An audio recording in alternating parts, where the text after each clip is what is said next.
विधानसभा मतदारसंघाचे प्रहार जनशक्ती पक्षाचे सन्माननीय उमेदवार असलेले गुरुदेवजी कांदे या ठिकाणी उपस्थित आहेत। मी त्यांना विनंती करतो आपण यावं, आपलं मनोगत एकदा जोरदार टाळ्या वाजवून आपण गुरुभाऊंचं स्वागत या ठिकाणी करूयात।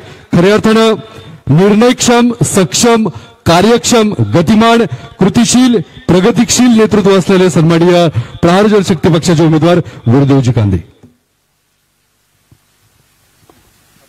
महाराष्ट्राचे आराध्य दैवत राजे शिव छत्रपती भारतरत्न डॉक्टर बाबासाहेब आंबेडकर सर्व महापुरुषांना वंदन करतो, सर्व राष्ट्रसंतांना वंदन करतो व व्यासपीठावर उपस्थित असलेले आमचे नेते, दिव्यांग मंत्रालयाचे मंत्री आमदार आदरणीय बच्चूभाऊ कडू, तसेच तिन्ही पक्षाचे आमचे पदाधिकारी आणि समोर बसलेले सर्व माझ्यावर प्रेम करणारे निफाड तालुका, निफाड विधानसभा मतदार क्षेत्रातले सर्व माझ्यावर प्रेम करणारे, सुरुवातीला भाऊ मी भारतीय जनता पार्टीमध्ये राज्याच्या प्रदेशावर ओबीसी मोर्चाचा सरचिटणीस होतो, प्रदेश सरचिटणीस। तेव्हा आमच्या सभा या पूर्ण महाराष्ट्राबरोबर व्हायच्या, आमच्या मीटिंगा पूर्ण महाराष्ट्रावर व्हायच्या आणि तिथे जो विचार मांडला जायचा त्याच्यामध्ये शेतकऱ्यांचा विषय कुठे येत नव्हता।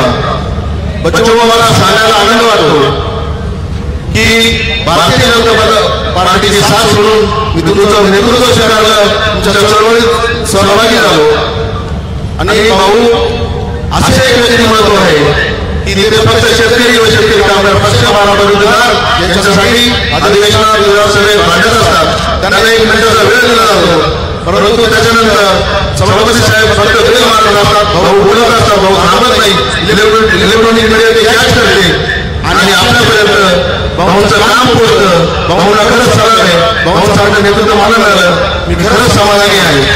दुसरी गोष्ट अशी आहे, या तालुक्याला अनेक प्रश्न पडलेले आहे भाऊ, त्याच्यानंतर आज जो तालुका आहे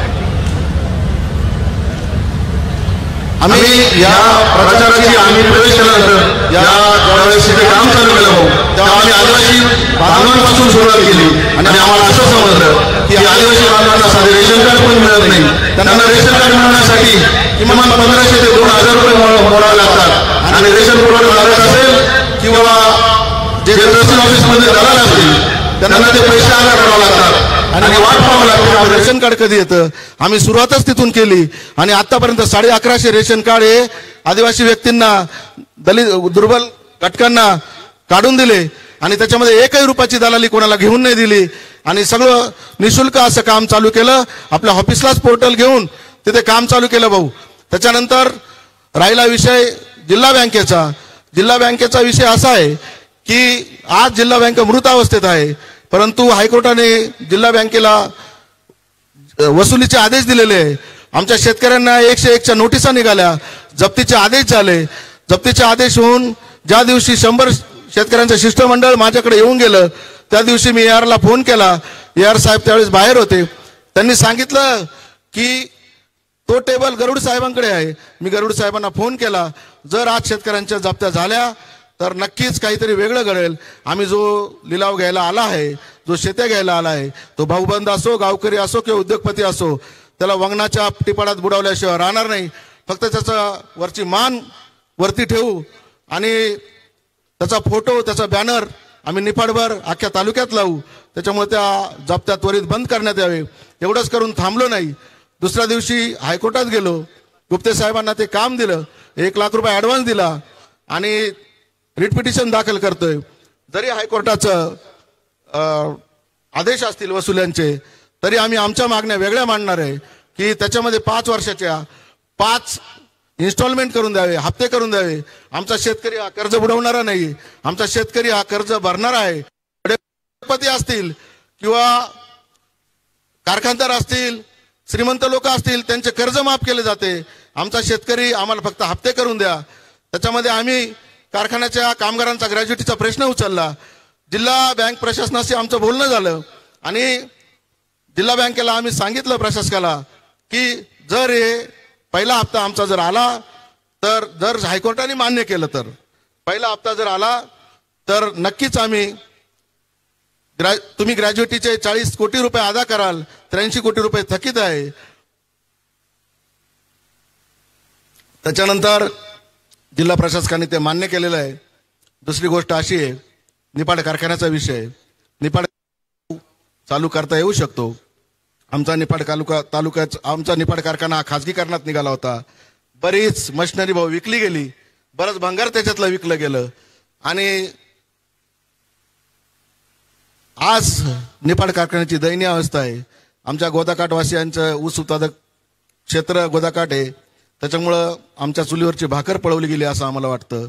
परंतु जर निफाड कारखाना चालू झाला, माझा देव जर कॅबिनेटमध्ये बसला, तर आमचे संभाजीराजे जर कॅबिनेट मध्ये बसले, राजू शेट्टी साहेब जर कॅबिनेटमध्ये बसले, तर नक्कीच आपण सरकारकडे मागणी करू की जर खाजगीकरणाला तुम्ही 12 वर्ष मुदत देऊ शकता, तर आमच्या शेतकऱ्यांना 20 ते 25 वर्ष मुदत जर ते कर्ज फेडण्यासाठी जिल्हा बँकेला आदेश केले सरकारने, तर नक्कीच आम्ही परत शेअरधारकांकडे जाऊ, 2-2, 5-5 हजार रुपये गोळा करू आणि 50 कोटी रुपये गोळा झाल्यानंतर 7 गटातले 7 निष्कलंक, ज्याचा राजकारणाशी काही संबंध नाही, आणि 3 शहरातले 3 क्वालिफाईड माणसं यांना गोळा करू आणि त्यांच्या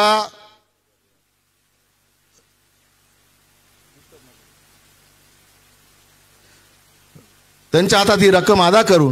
त्याच्यानंतर आम्ही नवीन मशिनरी टाकून स्ट्रक्चर उभं आहे. ड्रायपोर्टचा विषय भाऊ, ड्रायपोर्टचा विषय असा आहे, सगळ्यांनी व्यवस्थेला माहिती आहे की ड्रायपोर्टचा विषय फक्त कागदावर राहिला. काय ड्रायपोर्ट वगैरे काही कोणाला समजत बी नाही, अजून चालू नाही झालं. 5 वर्षापासून तोच विषय सगळं चालू आहे राजकारण्यांचं काम. आणि विशेष म्हणजे या दोन्ही गोष्टी आजीमाजींना का समजत नाही हे अजून कळलेलं नाही. दुसरी गोष्ट बेरोजगारीची भाऊ, बेरोजगारीचा विषय असा आहे की आज आमच्याकडे पिंपळगाव मार्केट सारखं मोठं मार्केट आहे, HL सारखी मोठी संस्था आहे, परंतु आमचे सगळे तरुण आज घरी बसले. मार्केटमध्ये टोमॅटोचा व्यापार हा किमान 6 ते 8 महिने चालतो आणि आमचा एकही तरुण तिथे कामाला नाहीये. बिहार, MP, UP वरून तरुण आणले जातात आणि तिथे त्यांना काम दिलं जातं. मी त्यांची एकदा मीटिंग घेतली, त्यांनी सांगितलं की तुमची मुलं काम करत नाही, 1 दिवसाची सुट्टी लागते. मला सांगा मित्रांनो, जर 6 दिवस काम तर 1 दिवसाची सुट्टी तर त्यांना मिळाली पाहिजे. तुमचं नशीब समजा की मी ह्या वेळेस मार्केटवर नाही तर तुम्हाला प्रत्येकाला आमच्या पिंपळगाव मधला किंवा इथल्या पंचक्रोशीतला एक माणूस प्रत्येक व्यापाऱ्याकडे कामाला लावून घ्यावा लागला असता. त्याच्यामुळे तुम्ही पुढच्या वर्षी विचार करून इथे या, मोठं आंदोलन उभं राहील. त्याच्यामुळे असंघटित कामगारांचा प्रश्न आपण निर्णय काढू शकतो. HLचा विषय झाला, आज ते ठेकेदारांचं साम्राज्य आहे. शिर्डी, कोपरगाव इकडून ठेकेदार आलेले, त्यांना अपॉइंट केले गेले आणि 20-20, 30-30 हजार रुपये घेऊन ते मुलांना कामाला लावतात. मध्यंतरी ओझरमध्ये एकाचं काम झालं नाही पैसे देऊन सुद्धा, तेव्हा आत्महत्या झाली आणि साधा त्याच्यावर गुन्हा सुद्धा नोंदवला गेला नाही. त्याच्यामुळं आज मित्रांनो आपल्याला सगळ्यांना हा बेरोजगारीचा प्रश्न भेडसवत आहे. आजपर्यंत 10-10, 20-20 वर्ष आमदारक्या भोगलेल्यांनी आपल्याकडे औद्योगिक वसाहत आणली नाही. एक सुसज्ज अशी औद्योगिक वसाहत आपल्या निफाड तालुक्याला गरज आहे. आपण पाणी कुठून कुठंवरही नेऊ, परंतु आपल्याला शासनाने जर जागा निर्माण करून दिली तर आपण औद्योगिक वसाहत ही नक्की बजूभाऊंच्या रूपाने निफाड तालुक्याला मिळेल असे मी तुम्हाला आश्वासित करतो. आणि तिथे परत बेरोजगारीचा विषय संपून जाईल हे पण सांगतो. राहिला विषय हा दिव्यांगांविषयी, भाऊंचं दिव्यांगांचं काम आहे ते बोलण्याविषयी मी एवढा मोठा नाही, परंतु भाऊ जर कॅबिनेट मंत्री झाले आणि मी जर आमदार झालो तर नक्कीच दिव्यांग मंत्रालय या निफाड तालुक्यात बांधल्याशिवाय राहणार नाही. दिव्यांगांसाठी मी ज्यावेळेस माझा प्रवेश होता त्या दिवशी मी एक ॲम्ब्युलन्स तिथे घेणार होतो. मला दुसऱ्या दिवशी ती ॲम्ब्युलन्स मिळाली, पण तिचं उद्घाटन भाऊ मी मेन दिव्यांगांचे आपले जे नेते आहे त्यांच्या हस्ते 3 डिसेंबरला जागतिक दिव्यांग दिन आहे, त्या दिवशी मी 100% करून एक ॲम्ब्युलन्स देणार आहे. त्यामुळं राहिला विषय आरोग्याविषयी भाऊ, तुम्ही आमचं जर निफाडचं सिव्हिल हॉस्पिटल पाहिलं तर तुम्हाला किळस येईल. तिथे गरिबांना न्याय दिला जात नाही. मला असं वाटतं की तिथे लक्ष घालणं खूप गरजेचं आहे. आतापर्यंत निवडून गेलेले जे आमदार असतील, जे म्हणजे 25 वर्षात फक्त 2च आमदार निवडून जात आहे, जे आमदार असतील त्यांनी तिथे एकदाही फिरकलेले नाही, तिथली व्यवस्था पाहिलेली नाही. त्याच्यामुळे तिथे लक्ष देणं खूप गरजेचं आहे. मध्यंतरी आम्ही तिथे जाऊन आरोग्य विभागातले जे यम आहे त्यांना चांगला धडा शिकवला आहे. ते आता इथे व्यासपीठावर सांगण्याची गरज नाही. आणि आमच्या तालुक्याला भाऊ द्राक्ष पंढरी समजलं जातं. आमच्या तालुक्यामध्ये द्राक्ष उत्पादन करणाऱ्या शेतकऱ्यांसाठी कुठलीही प्रक्रिया उद्योग तिथे चालू होत नाही. मोठे मोठे लोक तिथे द्राक्षासाठी हे उभारतात कोल्ड स्टोरेज आणि त्यासाठी 80% अनुदान घेतात. गरीब शेतकऱ्यांसाठी कुठलाही उद्योग नाहीये. द्राक्ष प्रक्रियेवर जर उद्योग चालू झाला तर द्राक्ष ऊस प्रक्रिया आज बीड मधून आपल्याकडे गुळाची पावडर येते. बीड सारखा एक दुष्काळी जिल्हा तिथे ऊस उत्पादनावर प्रक्रिया केल्या जातात. त्यांना मोठं अनुदान दिलं जातं कारण तिथे नेते बघते मग आपल्या नेत्याने हे कधी सुचलं नाही. तिथे आज आपल्याला इथे त्या प्रक्रिया उद्योग आणण्याची खूप गरज आहे. त्याच्यामुळं मित्रांनो बचत गट असेल बचत गटाच्या महिलांना जर उद्योग मिळाला तर इथला 30% म्हणजे प्रत्येक गावामध्ये 30% महिला या बचत गटाच्या आहेत. 30% अर्थकारण दूर होईल. 30% अर्थकारणाला मजबूती मिळेल आणि त्यांची अडचण दूर होईल. राहिला जिल्हा बँकेचा विषय आणि कारखान्याचा विषय. या 2 अर्थवाहिन्या या तालुक्याला मजबूत होत्या परंतु आता त्या दोन्ही बंद पडलेल्या आहेत. त्याच्यामुळे इथल्या अर्थवाहिन्यांना काही म्हणजे हे नाही राहिलेलं म्हणजे त्या काही कामाच्याच राहिलेल्या नाही. त्याच्यामुळं गोरगरीब शेतकरी हा हवालदिल झालेला आहे. आणि सगळ्यात महत्वाची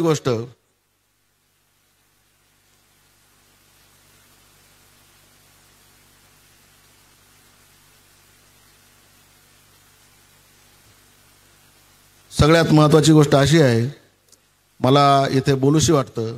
हा इथे जो सगळा जनसमुदाय बसला आहे मी शपथ घेऊन सांगतो की 1ही रुपया न देता सगळे माणसं माझ्यावर प्रेम करणारे आलेले आहेत. आणि आतापर्यंत या ग्राउंडवर जेवढ्या सभा झाल्या आमच्याच आदिवासी बांधवांना 500 रुपये देऊन इथं आणलं गेलं होतं. त्याचे सुद्धा पुरावे माझ्याकडे आहे. आणि सांगतो पैसे वाटताना सावधानतेने वाटा. माझं लक्ष आहे जेलमध्ये बसावं लागेल. त्याच्यामुळे पैशाचा माज कोणी करू नका. व्यवस्थितपणे निवडणूक लोकशाही पद्धतीने निवडणूक करू द्या. सगळ्यांना गुणगोविंदन लावून द्या. तुमच्यामुळं तुमच्यासारख्या सत्तापिपासू लोकांमुळं गावागावात भांडणं लागतात. ते भांडण लागले नाही पाहिजे. तुम्हाला सगळ्यांना आव्हान आहे की सगळे एका छताखाली मतदान करा. एकत्र या. सकाळपासून संध्याकाळपर्यंत एकत्र येऊन चहा प्या. कोणाचं ऐकू नका. या बूथमधून त्या बूथमध्ये ताट पाहू नका. त्या बूथमधून या बूथमध्ये ताट पाहू नका. आणि माझ्यावर विश्वास ठेवा की इथे लोक भांडतात. मंत्रालयामध्ये एका टेबलवर कॅन्टीनमध्ये जेवण घेत असतात. हे मी माझ्या डोळ्याने. त्याच्यामुळे माझं आव्हान आहे की कोणी आपसात भांडण करू नका. यांच्या नादी लागू नका. यांना पैसे खर्चू द्या काही हरकत नाही. परंतु जर यांनी खूप माज केला पैशाचा तर यांना जेलमध्ये टाकल्याशिवाय मी राहणार नाही. माझं स्टिंग ऑपरेशन चालू आहे. 500 रुपयापासून 500 रुपये आता जे वाटले गेले तेव्हापासून माझ्याकडे त्या नोटा सुद्धा आहे. त्याच्यामुळे आता इथून पुढे सावध राहा. जेलमध्ये जायचं नसेल तर पैशाचा माज करू नका एवढं सांगतो. सगळे इथं आल्याबद्दल त्याच्यावर ऐकण्यासाठी उत्सुक आहात. आपले देव आपले नेते बच्चूभाऊ कडू आज आपलं मनोगत व्यक्त करतील. एक आरोळी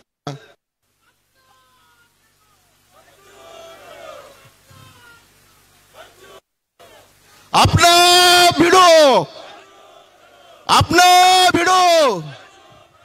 पाठीमागे आवाज नाही येत. पाठीमागे आवाज नाही येत. तुम्हारे साथ है. पाठीमागे आवाज नाही.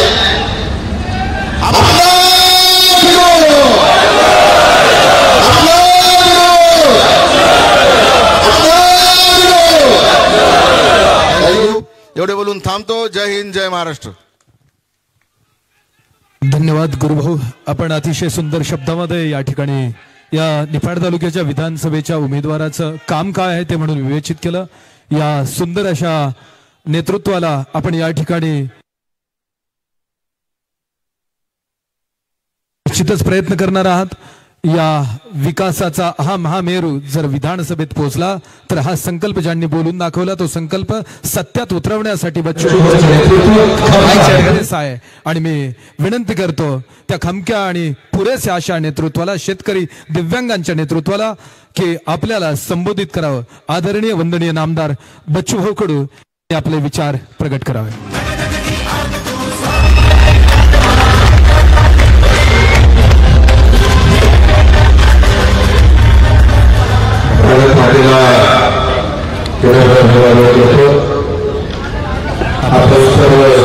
शेतमजुरांना मानाचा मुजरा अर्पण करतो.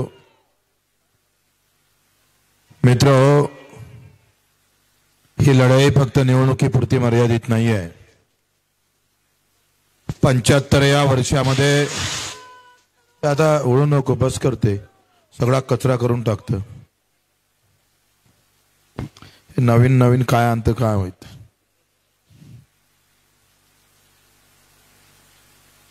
पंच्याहत्तर वर्ष झाले काँग्रेस आणि भाजप अल्टीपल्टीनं सरकार आलं. आणि या 75व्या वर्षामध्ये माझ्या गोरगरीब शेतकरी, शेतमजूर, काम करणारा, कष्ट करणारा, मेहनतीनं जगणारा, बेमानीचा एकही पैसे न घेणारा त्या माझ्या सामान्य माणसासाठी आम्ही काय भेटलं त्याचं खरं तर उत्तर आम्हाला भाजप आणि काँग्रेसकडून घ्यायचं आहे. त्याच्यासाठी ही निवडणूक आहे. मित्र, गुरुभाऊ सारखा एक सामान्य कार्यकर्ता जेव्हा पेटून उभा राहील त्या माध्यमातून आम्ही पाहतोय का एक वेगळ्या प्रकारचं राजकारण अवघ्या महाराष्ट्रात उभं करण्याची गरज आहे. बच्चूभाऊ 20 वर्षापासून सातत्यानं निवडून येतं. एका इकडे राष्ट्रीय पक्ष असतं, जात असतं, धर्म असतं, पंथ असतं, पैसा असतं, नेता असतं, अभिनेता असतं, पण बच्चूभाऊ सोबत जनता असतं. आणि आम्ही डाव पटकून पटकून आम्ही पाहतो राष्ट्रीय पक्षाले मागं खेचतोय. पक्ष म्हणजे सर्व काही नाही आहे. काही लोकांना असं वाटतं का दिल्ली मुंबईतला नेता बोलावला म्हणजे लोक मत मारते. काम नसणाऱ्या कार्यकर्त्याला निवडून आणते असं काही डोक्यात असेल तर ते काढून टाका. मी सातत्यानं 20 वर्षापासून मीच कार्यकर्ता आहे, मीच नेता आहे. आला टाइम तर सतरंजाच मीच उचलतोय आणि भाषण सुद्धा बच्चू कडू करतं आणि निवडून सुद्धा बच्चू कडूच येतं. कारण आम्ही पाहतोय का नेता थोडा मत मारायला येतं, जनता मत मारत असतं. आणि म्हणून कामाशिवाय दुसरा पर्याय नाही. कर भला तो होंगा भला या विचारानं प्रहार उभ्या महाराष्ट्रात उभी राहिली. आणि अचलपूर चांदूरबारातली प्रहार मित्र आज नाशिक पर्यंत येऊन इथं स्थिरावत आहे. ते जात आणि धर्माच्या ताकदीवर नाही, काम आणि सेवेच्या ताकदीवर, शेतकऱ्यांनी शेतमजुराच्या आशीर्वादावर उभी राहत आहे. मित्र, लक्षात घ्या का पूर्ण जर दोनही पक्षाचे आम्ही पाहिलं, काँग्रेस असू दे का, राष्ट्रवादी असू दे का, भाजप असू दे का, शिवसेना असू दे, सगळ्यांना जातीपाती धर्माचं राजकारण सुरू केलंय. तुमच्या आमच्या डोक्यात फक्त धर्म आणि जात टाकण्याचा प्रयत्न करत आहे. मूळ मुद्द्यापासून बगल देण्याचा प्रयत्न करत आहे. मला प्रश्न विचारतोय भाजपवाल्यांना आणि काँग्रेसवाल्यांना, लोक दंगलीत जास्त मेले का सरकारच्या धोरणामुळे जास्त मेले? याचा एकदा अभ्यास करून उत्तर घ्या. 3.5 लाख शेतकरी पाय घासू घासू मेला. प्रचंड मेहनत केली, रक्ताचं पाणी केलं, रात्रीचा दिवस केला. आणि मग इकडे सगळं झाल्यानंतर जेव्हा चिंतेत येऊन जातं तेव्हा त्याच्या हाती आलेली निराशा. यवतमाळमध्ये मी जेव्हा एका गावात गेलो तेव्हा एका झाडावर 2 लाशा होत्या. बापानं आत्महत्या केली म्हणून पोरानं त्याच झाडावर दोर बांधून दुसरी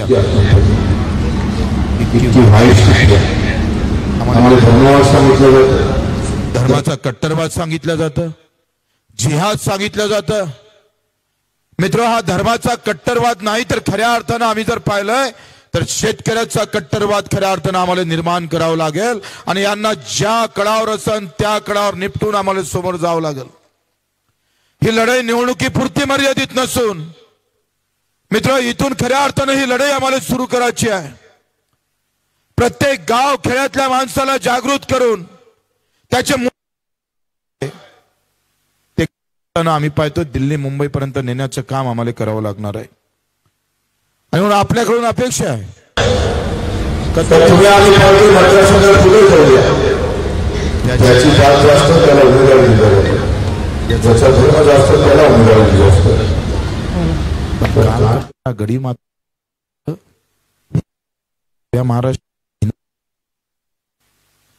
आणि त्याच्यामुळं काम करणारा कार्यकर्ताच दिसत नाही, होल्डिंग लावणाराच कार्यकर्ता दिसत आहे. जातीच्या गणितावर जर निवडणुका व्हायला लागल्या तर काम करणारा कार्यकर्ता दिसणार तरी कुठं. तुम्ही आम्ही हे लक्षात घेणं गरजेचं. सगळी अधोगतीला जात आहे. आज कांद्याचे भाव पडले, कांद्याचे भाव पाडल्या जातं, पडल्यापेक्षा पाडल्या जातं. आणि ते कसं पाडल्या लागतं एवढं पाडल्या जातं एवढं काही सांगायची गरज नाही आहे. पण मी तुम्हाला आश्वासित करतो की आम्ही जे महाशक्ती परिवर्तन महाशक्ती संभाजीराजे असन, राजू शेट्टी असन, वामनरावजी चटप असेल, आम्ही एकत्रित करून जी काही महाशक्ती बनवली ती जाती धर्माच्या ताकदीवर नाही तर तुमच्या ताकदीवर तुमच्या विचारावर बनवली आहे, लक्षात घ्या.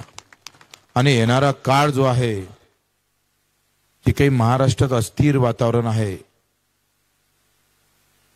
ते आपल्या बाजूने येणार आहे. सरकार कोणाचंच बसणार आणि आमचं सरकार बसल्याशिवाय राहणार नाही. बच्चू कडूचा दावा आहे. सगळेजण एकमेकाचे पाय ओढत आहे आणि सरकार फक्त पदभोगासाठी नाही बसवणार. त्यांचा 600 रुपयाचा महिना बच्चू कडूनं भांडून 1000 केला, मग 1500 केला आणि 1500चं आता आमची मागणी होती 4000 करावं. तो 4000 झाल्याशिवाय राहणार नाही हे मुद्दामून दिव्यांग बांधवांना सांगतोय. घरकुलाला आम्ही पाहतोय फक्त 1.25 लाख रुपये भेटतं. एखाद्या आमदाराच्या घरचं जर शौचालय पाहिलं तर 5 लाख खर्च होते. आणि आमचं सरकार ते काँग्रेस असू दे का भाजपवाले असू दे लाज वाटत नाही साल्यांना जेव्हा 1.25 लाखाचं घर देत असेल तर. मित्र किती मोठी विटंबना आहे. कुठला मिस्त्री आम्हाला 1.25 लाखात घर बांधून. काही लोक आम्ही पाहतोय चांगलं घर पाडतं आणि 2 लाखाचं घर पाडतं आणि 1.25 लाखाचं घर बांधतंय. अशी विचित्र अवस्था आहे. आमच्या गावचा तुकाराम सांगोळे नावाचा माणूस घर मागून मागून मेला आणि मेल्यानंतर नाव आलं. हा हिंदुस्थान आहे आमचा. 75व्या वर्षामध्ये सामान्य माणसाची शाळा चांगली झाली नाही. 75व्या वर्षामध्ये अजूनही सामान्य माणसाच्या आरोग्याची व्यवस्था चांगली झाली नाही. मित्र आम्ही पाहतोय का या सगळ्याच्या मध्ये सामान्य कार्यकरी माणूस उपाशी राहिला आणि बेमानीनं जगणारा माणूस मात्र तुपाशी जगता आहे. आणि त्याच्या विरोधातली ही लढाई आम्ही पाहतोय उभी करायची आहे. मला विश्वास आहे तुमच्यावर, सगळ्या आमच्या मतदार बंधूंवर. गुरु भाऊ सारखा एक कणखर कार्यकर्ता, मला माहित आहे त्यांचा स्वभाव. आणि एकदा ते या कामात भिडले. त्यांनी आता सांगितलं येता बच्चू भाऊ निर्णय काय होऊ दे पण उभ्या तालुक्यात आमच्या दिव्यांगाने शेतकऱ्याची सेवा केल्याशिवाय राहणार नाही. इथून पुढचं आयुष्य याच कामासाठी घालणार आहोत. त्यांच्या मातोश्री इथे उभे आहे, हजर आहे. आणि म्हणून आम्ही पाहतो का ह्या सगळ्या चळवळीमध्ये या निवडणुकीच्या माध्यमातून एका कार्यकर्त्याची गरज आहे मित्र. आणि ही खरी तर चळवळ आम्ही पाहतो इथून खऱ्या अर्थानं सुरुवात होणार आहे. आणि आपल्याकडून अपेक्षा आहे. आज जे सांगितलं जातं मुस्लिम खतरे में है, हिंदू खतरे में है, नेता खतरे में आता है, बाद में बोलता है धर्म खतरे में है. कोणी मुस्लिम खतऱ्यात नाही ना हिंदू खतऱ्यात नाही. खतऱ्यात आला असेल तर तो आमचा शेतकरी खतऱ्यात आहे. तो काढण्याची धम्मक प्रहार आणि प्रहार शिवाय दुसऱ्यामध्ये नाही आहे मित्र. आणि म्हणून आपल्याकडून सगळ्यांकडून मोठ्या अपेक्षा आहे. वेळ भेटला तर अधिक आम्ही तुम्हाला भेटायला येऊ.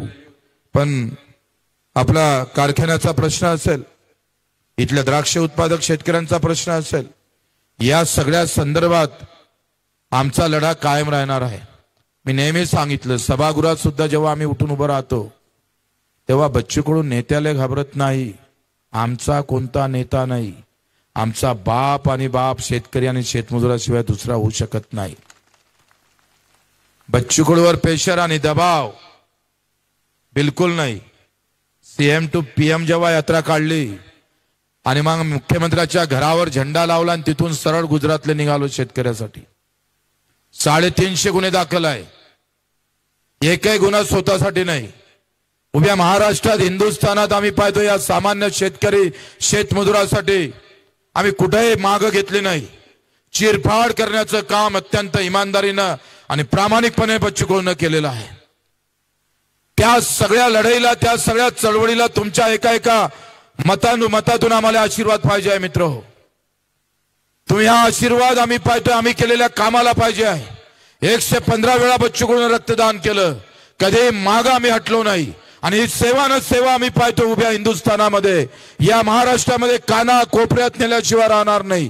जय पराजयची आम्हाला बिलकुल भीती नाही. आम्ही पाहतोय जय पराजय आणि जय आमच्या हाती आल्याशिवाय राहणार नाही. या नाशिक मध्ये 3 सीटा आहे, 3ही सीटा ह्या प्रहारच्याच निवडून येईल हे तुम्हाला आम्ही पाहतोय, दाव्यानं सांगतोय. मी जेव्हा आम्ही पाहतोय सगळ्या सभा घेत जात असताना आम्ही सगळ्यांच्या चेहऱ्यावर नजर टाकतो तेव्हा एक उत्साह लोकांमध्ये आहे. काना कोपऱ्यामधून फोन येतं, बच्चू भाऊ का आम्ही काँग्रेस पाहिली, भाजपा पाहिली, यावेळेस आम्ही प्रहारला पाहायचं आहे. अशा प्रकारचे आम्ही पाहतो सदिच्छा आम्हाला प्रत्येक गावागावातून प्रत्येक वेळेस प्रत्येक दिवशी येत आहे. आणि म्हणून गुरुभाऊ आपण नावातच गुरु आहे आणि त्यांच्या आईनं मोठ्या आवडीनं हे नाव त्यांनी ठेवलं असणार. आणि ते मला वाटतं त्याच्यात एक कांदे आहे. म्हणजे ज्या नावानं हा मतदारसंघ, हा भाग ओळखल्या जातं आणि 4 खासदार या कांद्यानं जर पाडले असेल तर आता एक आमदार आमचा पाहतो या भागातून निवडून येणं गरजेचं आहे. मित्र, कांदा उत्पादक शेतकऱ्याची गथा व्यथा हरणवार मानून मार आंदोलन करून जमलं नाही. ताकद बोटामध्ये आहे. पूज्य बाबासाहेब आंबेडकरांनी या बोटामध्ये ताकद दिली, लक्षात घ्या. घटनेनं लोकशाहीच्या माध्यमातून अब तलवार की लढाई तो खत्म हो गई. ना बंदूक है ना तलवार है. 5 वर्षातून बोटात ताकद देते. बटन दाबली का माणसं निवडून येतात. तुम्ही ते बटन चुकीची दाबली का माणसं अंगावर येतात. आता अंगावर येणारे पाहिजे का अंगावर आपल्यासाठी धावून जाणारे पाहिजे ते तुम्हाला शोधायचं आहे. जाती धर्माच्या नावानं जर बोट बाटलं तर मग शेतकरी नावाचा विषय संपला असं समजा. म्हणून बाबासाहेब आंबेडकरांनी ही का आमच्या हातात ताकद दिली एकदा रात्रभर विचार करा. लढाईत कोण मोठा आहे हा विषय असतं महत्वाचा नसतं. छत्रपतीनं 7 गळी घेऊन पहिला तोरणा घेतला ना तेव्हा 100 मीटरवर आदिलशाहीची 10 लाखाची फौज उभी होती भाऊ, 10 लाखाची. तेव्हा विचारही केला तेव्हा सगळे सवंगडी म्हणत होते, सगळे वयस्कर लोक असे म्हणत होते खाक होऊन जाईन आपली, कुठं पडता येईल ते पळणं पण मुश्किल होणार. तुम्ही एक किल्ला ताब्यात घेणं सोडा, हात जरी लावला तरी आम्ही पाहतोय आमच्यातलं एकही वाचणार नाही. तेव्हा जिजाऊ उठून उभी राहत आणि जिजाऊ दादोजीला सांगतय अरे लाख शिवाजी गेले तरी चालेल पण रयत जिवंत राहिली पाहिजे. हा तो महाराष्ट्र आहे. जे काही कोणी धमकीचं राजकारण करत असेल त्याला आम्ही सांगतोय, दादागिरीत जर तुम्ही आम्ही सांगत असाल, कोणी धमक्या देऊन जर मत घेण्याचा प्रयत्न करत असाल तर बच्चू कडू 300 गुन्हे दाखल आहे. 4 गुन्ह्यात आम्हाला 4 वर्षाची सजा आहे. आणि मग आम्ही पाहतोय आमच्या उमेदवार धमकी. आम्ही नेत्याला घाबरवणं आणि तुम्हाला घाबरवतो बरं. तुमच्या समोर तर लोटांगण घेऊ पण नेता आला ना डबल ताकदीनं उभं राहू. नेत्याचे डरने वाले थोडे आहे आणि पैसा सर्व काही थोडं असतं भाऊ. आता मी 15 दिवस मतदारसंघाच्या बाहेर आहे आणि मला एक एक कार्यकर्ता एका नेत्याला उरून पुरत आहे. मित्र, भाजपनं काँग्रेसला पाठिंबा दिला माझ्याकडे, महाराष्ट्रातलं पहिलं उदाहरण आहे. फक्त बच्चू कडू पाळायचं आहे. म्हटलं सालेव तुम्ही नेते एकत्र व्हा, जनता आमच्यासोबत उभी राहिल्याशिवाय राहणार नाही. आणि मग सत्तेमध्ये वाटेकरी आपले प्रश्न जर सोडायचे असेल मित्र, तर योगायोगानं बॅट भेटले आम्हाला. आणि काय गुरुदेवचं तकदीर आहे, क्रमांक 4 आहे.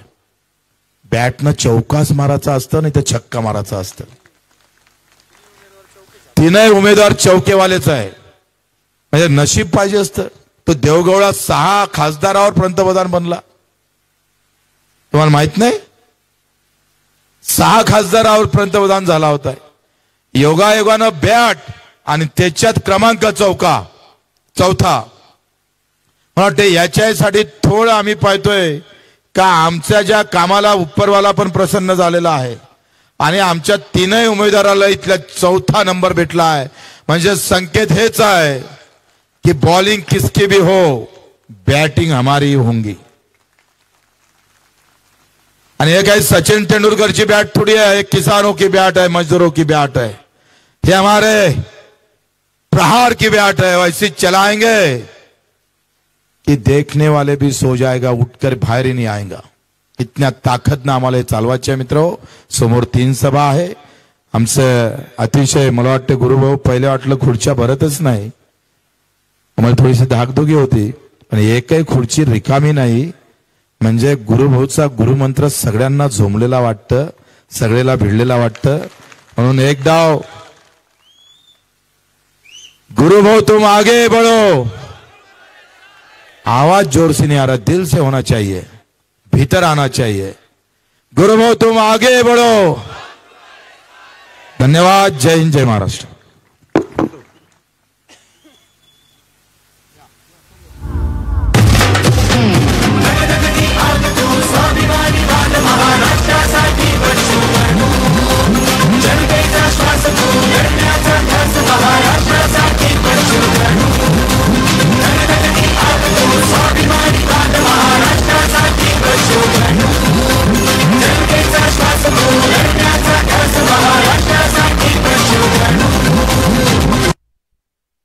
आम्ही दिसणारे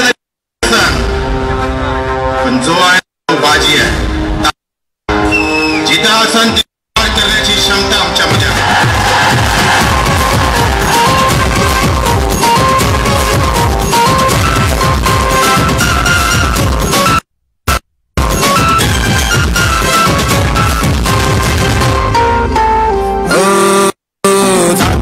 धर्म